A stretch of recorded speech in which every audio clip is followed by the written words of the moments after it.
Hello everyone, कैसे हो आप सब। तो यार लास्ट वीडियो में मैंने आपको बताया था कैसे आप AWS इंस्टेंस पर अपनी गिटहब रेपो को क्लोन कर सकते हो और कैसे आप अपना डेवलपमेंट सर्वर को रन कर सकते हो AWS से। पर उसमें क्या दिक्कत आएगी कि जब तक आप अपने यहाँ पे सर्वर को ऑन रखोगे ना, जब तक आपका python manage.py run server on रहेगा और जब तक आपको इंटरनेट कनेक्शन आपका रहेगा, केवल वो तब तक रन होएगा। जैसे ही आपका कनेक्शन ब्रेक हुआ, तभी की तभी आपका जो सर्वर है वो ब्रेक हो जाएगा और आपकी जो वेबसाइट है कोई इसको एक्सेस नहीं कर पाएगा। तो हम क्या करेंगे, हम अपाचे का यूज करेंगे और अपाचे सर्वर उस चीज को हैंडल करेगा। हम अपाचे सर्वर को अपनी वेबसाइट की तरफ पॉइंट आउट करेंगे, जिससे कि वो हैंडल करेगा उसका रनिंग सर्वर। हालांकि हम अपाचे की जगह और भी बहुत सारे ऑप्शन हैं अवेलेबल, जैसे कि nginx। पर अभी हम यहाँ पर मैं अभी यहाँ पर आपको अपाचे से करके दिखाऊंगा कैसे अपाचे यूज करके आप अपनी वेबसाइट को रन कर सकते हो और आपको जरूरत भी नहीं पड़ेगी कंट्रोल करने की कि वो हमेशा ऑन रहे। वो हैंडल करेगा अपाचे और सारी रिक्वेस्ट को हैंडल कर लेगा, सारी रिक्वेस्ट के रिस्पॉन्सेज भी भेज देगा। तो देखते हैं कैसे करते हैं।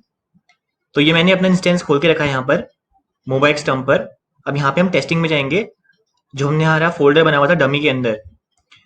तो क्या होता है, जैसे कि हम यहाँ पे मैं आपको फिर से अपने डेवलपमेंट सर्वर को रन करके दिखाता हूँ। cd testing cd dummy. यहाँ पे सबसे पहले तो मुझे अपना वर्चुअल एनवायरनमेंट को एक्टिवेट करना पड़ेगा। तो सोर्स टेस्टिंग env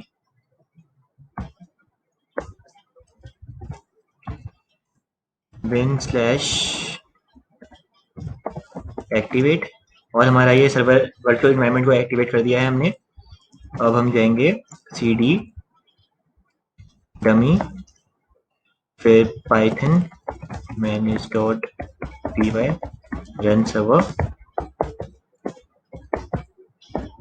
कॉलन 8000। जैसे यहाँ रन करेंगे तो यहाँ पे देखो ये लिखा आ रहा है 17 अनअप्लाइड माइग्रेशंस, क्योंकि अभी हमने डाटाबेस में कुछ एंट्री करी नहीं है, ना डाटाबेस हमने कोई यूज किया है। तो वो भी करेंगे अभी। अभी मैं आपको दिखाता हूँ यहाँ पे मैं जैसे ही इसको कॉलन 8000 करूंगा तो देखिए यहाँ पे ये खुलेगा।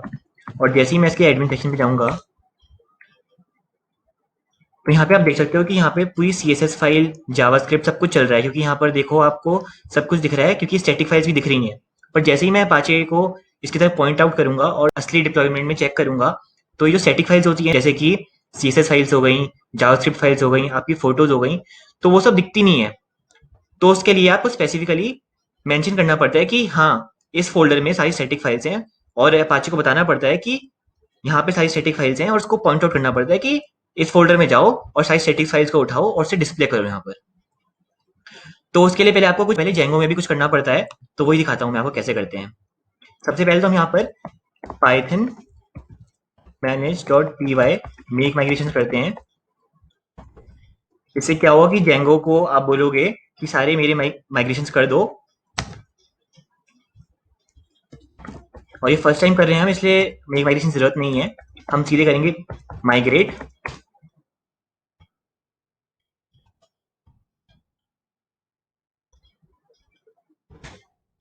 जैसे ही आप करोगे तो यहाँ पर आप जब जाओगे अपनी डायरेक्टरी में डमी के अंदर, तो यहाँ पे देखिए आपको एक फाइल मिलेगी db.sqlite3, जो कि डिफॉल्ट डाटाबेस होता है जेंगो का।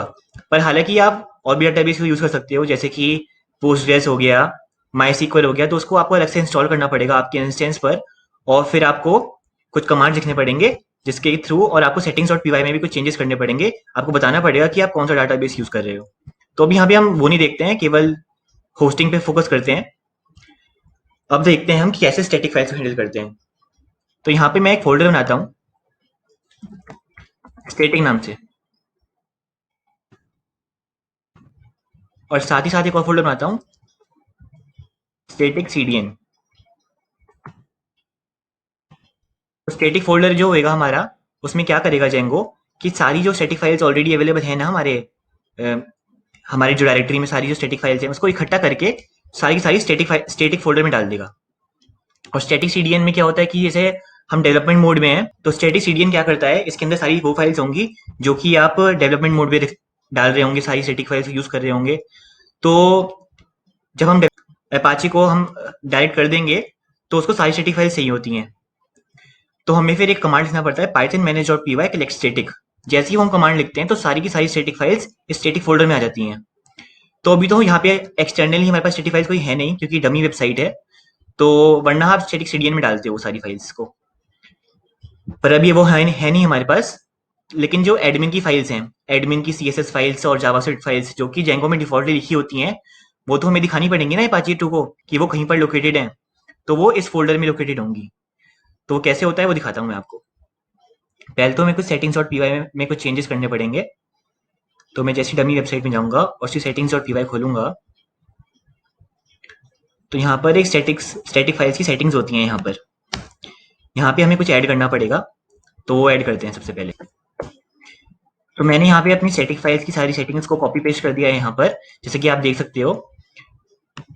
तो फिर हम आगे बढ़ चलते हैं और यहाँ पे लिखते हैं Python manage dot P Y collect static. जैसे हम प्रेस करेंगे एंटर, तो देखिए यहाँ पे लिखा आएगा 130 static files copy to this folder. अब हम जाके देख भी सकते हैं यहाँ पर, यहाँ स्टैटिक फोल्डर के अंदर देखिए यहाँ पे एडमिन की जो सीएसएस फाइल्स और जावास्क्रिप्ट फाइल्स है ना, वो सारी सेव हो जाएंगे, जैसे कि जेएस, इमेज, फोन, सीएसएस सब कुछ सेव हो गया। अब अगर हमारे पूरे वेबसाइट जो हमारा ये पूरी डायरेक्टरी है इसमें और स्टैटिक फाइल्स होंगी, तो वो ऑटोमेटिकली कलेक्ट होकर सारी की सारी स्टैटिक फोल्डर में आ जाएंगी। और फिर हमारे लिए आसान हो जाएगा अपाचे 2 को पॉइंट करना कि यहाँ पर इस फोल्डर में सारी की सारी स्टैटिक फाइल्स हैं। अब हमारा डाटाबेस भी रेडी है और स्टैटिक फाइल्स को भी हमने हैंडल कर लिया है। अब हम आगे प्रोसीड करते हैं। तो हमने ये सब करने के बाद आपको अपाचे को इंस्टॉल करना पड़ेगा अपने सिस्टम पर। तो वो कैसे करेंगे, sudo apt get apache2 live apache 2 -mod -wsgi -py3। py3 इसलिए कि हम पाइथन 3 वर्जन के लिए कर रहे हैं, 2 के लिए नहीं कर रहे हैं इसलिए।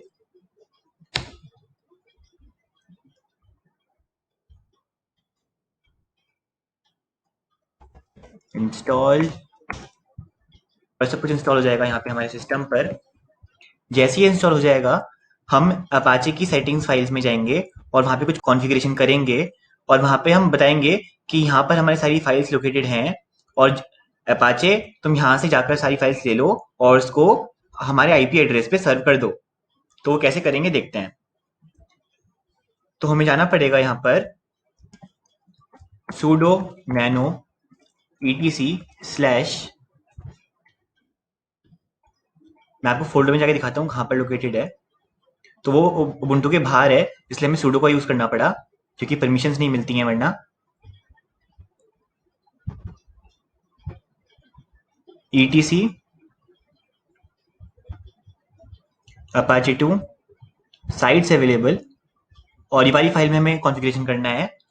यहाँ पे कुछ चेंज करने पड़ेंगे ताकि हमारी जो वेबसाइट है वो सर्व हो जाए हमारे सर्वर पर।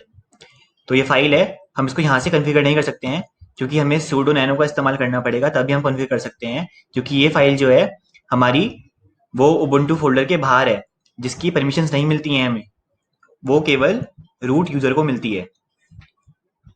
तो उसको कॉन्फ़िगर करने के लिए हमें ये करना कमांड लिखना पड़ेगा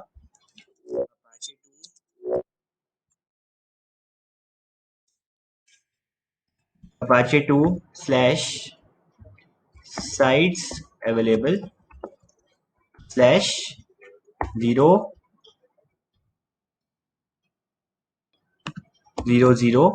minus default डॉट conf। यहाँ पे हमारी फाइल खुल जाएगी यहाँ पर और इसमें हम चेंज करेंगे। इसको पूरा हटा देते हैं। मैंने यहाँ पे सेव करके रखी है फाइल में, तो मैं उसको कॉपी पेस्ट कर दूंगा यहाँ पर और उसकी हर एक लाइन को एक्सप्लेन भी करूंगा आपको। यहाँ पे मैंने सेव करके रखा है, इसे मैं कंट्रोल A कंट्रोल कॉपी करूंगा और यहाँ पे पेस्ट कर दूंगा। अब मैं उसकी हर एक लाइन को समझाता हूँ। वर्चुअल होस्ट 80 मतलब 80 पोर्ट पे हमारी जो वेबसाइट होगी वो होस्ट होएगी। सर्वर एडमिन अभी मैंने कुछ भी रख दिया है यहाँ पे सर्वर नेम को अनकमेंट करके अपना जो डोमेन है उसको यहाँ पे लिख सकते हो, पर अभी डोमेन नहीं है मेरे पास, तो इसलिए फिर मैंने नहीं इसे कमेंट कर दिया है। फिर डॉक्यूमेंट रूट में आप लिखोगे अपना फोल्डर का नाम, जो कि आपका मेन फोल्डर होगा, जो कि मेरा यहाँ पे लोकेटेड है। फिर उसके बाद एरर लॉग, जहाँ पे हमारे सारे एरर्स आएंगे, फिर एरियाज, जहाँ पे आपकी स्टैटिक फाइल्स लोकेटेड है ना, वो आपको यहाँ पे बताना पड़ेगा कि यहाँ पर मेरी सारी स्टैटिक फाइल्स हैं, उसको वहां से जाके निकाल लो। फिर रिक्वायर ऑल ग्रांटेड कि उसको परमिशन सारी दे दो। फिर उसके बाद आपको WSGI फाइल को बताना पड़ेगा कि वो कहाँ पे लोकेटेड है। तो वो मेरी टेस्टिंग के अंदर डमी वेबसाइट के अंदर, जो हमारा मेन फोल्डर था वो डमी वेबसाइट नहीं था, डमी था। तो ये चेंज करते हैं यहाँ पर, और यहाँ पर भी हमें डमी करना पड़ेगा।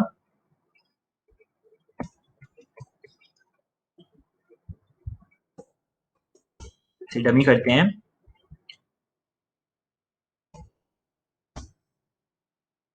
और रिक्वायर ऑल ग्रांटेड कर दिया है। और उसके बाद फिर WSGI डायमंड प्रोसेस में हमें यहाँ पर डमी करना पड़ेगा। और यहाँ पे आप डायमंड प्रोसेस को कोई सा भी नाम दे सकते हो। मैंने यहाँ पे डमी वेबसाइट दिया है, पर इसको आप कोई भी दे सकते हो, पर आपको कंफर्ट लेवल के लिए, ताकि आप बाद में समझ सको कि कौन सा प्रोसेस है, तो इसके लिए मैंने यहाँ पे डमी वेबसाइट लिख दिया है। और यहाँ पे आप अपना वर्चुअल एनवायरनमेंट की लोकेशन प्रोवाइड करोगे। Testing ENV live Python 3.7 side packages. यहाँ पे लोग पाइथन होम करके भी यूज करते हैं।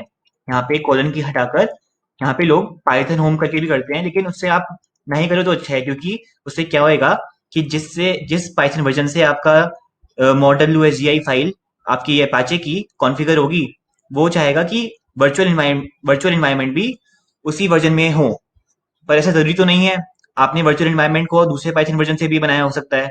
इसलिए आप ये वाला मेथड को अप्लाई करना, इससे आपकी वेबसाइट बिल्कुल स्मूथली रन करेगी। वरना आपको एरर मिलेगा वहां पर, इंटरनल सर्वर एरर। फिर WSGI process group dummy website, और यहाँ पर भी डमी कर देंगे।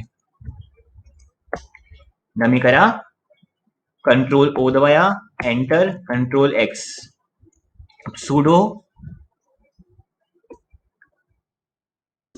Service apache 2 restart. जैसे हम इसको प्रेस करेंगे एंटर, हम इसके जाकर देखेंगे URL पर, URL पेस्ट करेंगे यहाँ पर, IP एड्रेस पेस्ट करेंगे यहाँ पर, और देखिए हमारी वेबसाइट जो है रन हो चुकी है। पर अभी इसके साथ साथ हमें एक और चीज करनी पड़ेगी, हमें परमिशन एलोकेट करनी पड़ेंगी, ताकि जो आपके यूजर्स हैं वेबसाइट यूज करेंगे, उन्हें परमिशन मिल जाए कि वो बाहर से आपके डाटाबेस में कुछ चेंजेस कर सकें, या आपकी फाइल में कुछ चेंजेस कर सकें। क्योंकि वो आपको एक्सटर्नली प्रोवाइड करनी पड़ेंगी, क्योंकि वो आपके सर्वर पे लोकेटेड है, और सर्वर पे कोई भी फाइल को चेंज करने के लिए परमिशन चाहिए होती है। तो उसी के लिए हम कमांड लिखेंगे यहाँ पर। सबसे पहले तो हमें डायरेक्टरी में जाना पड़ेगा, उस डमी की CD डमी किया। फिर हम करेंगे यहाँ पर chmod,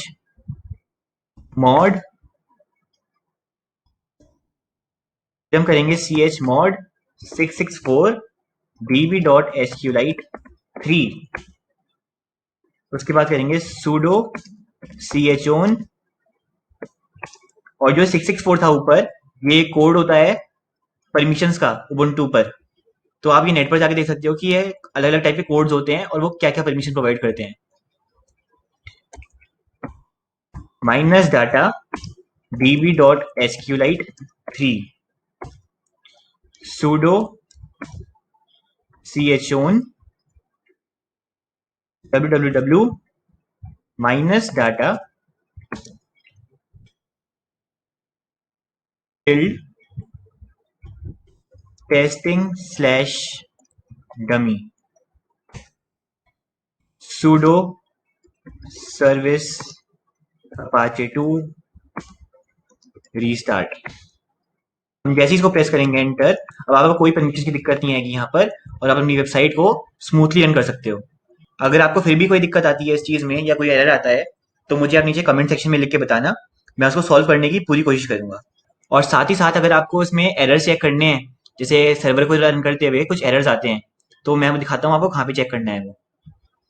तो आप जाओगे वेरिएबल फोल्डर में, VAR फोल्डर में, इसके लॉग फोल्डर में, उसके बाद apache 2, और यहाँ पे जो error.log फाइल है, इसमें सारे आपको एरर्स मिलते हैं कि कौन कौन से एरर्स आए हैं, जैसे कि आप देख सकते हैं यहाँ पर। तो आपको कहीं भी कोई दिक्कत आए, कोई आपका सर्वर एरर आए, तो आप यहाँ पे जाके देख सकते हैं इस फाइल में। तो यार इस वीडियो को यहीं पे खत्म करते हैं, अगली बार मिलेंगे। Thank you everyone.